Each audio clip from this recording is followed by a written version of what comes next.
লোগোর ব্যাপারে ভুল তথ্য কেউ তথ্য না জানার কারণেই মিডিয়াতে বেশি প্রচার করছেন যে এটা আমরা লোগো পরিবর্তন করেছি। না, আমিও গণমাধ্যমকে বলেছি, আমাদের অনেক নেতৃবৃন্দ, আমাদের ডক্টর হামিদুর রহমান আজাদও বক্তব্য দিয়েছেন, অনেক নেতৃবৃন্দ বক্তব্য দিয়েছেন যে আমাদের যে লোগোটা আপনারা সেদিন একটা বিদেশি ডেলিগেশনের সামনে আলোচনায় আমাদের সম্মানিত আমির জামাতের যে কার্যালয় বসুন্ধরার, সেখানে তার কক্ষে যেটা সন্নিবেশিত করা হয়েছিল, এটাকেই আমাদের লোগো বলেই অনেকে বিবেচনা করেছেন।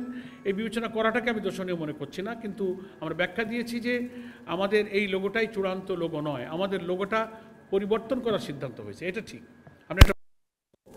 আমরা তৈরি করছি, আলোচনা হয়েছে এবং কিছু কিছু লোগোকে আমরা এডিট করে একটা চূড়ান্ত জায়গায় সর্বসম্মত সিদ্ধান্তে আমাদের ডিসিশন মেকিং ফোরাম আছে, বডি আছে, সেখানেই এই লোগোটা চূড়ান্ত হবে।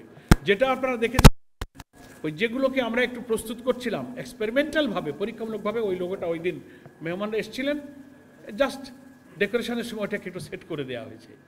That is not final logo. আমরা পরিবর্তন সংগঠনের অনেক দৃষ্টিভঙ্গিতে থাকতেই পারে, সেটা যখন চূড়ান্ত লোগো অফিসিয়ালি ঘোষণা করব তখন তার ব্যাখ্যা আমরা দেব। আমাদের লোগো এখনও চূড়ান্ত হওয়ার প্রক্রিয়া আছে, বেশ কিছু সংশোধন এবং এডিটিংয়ের প্রক্রিয়া চলছে।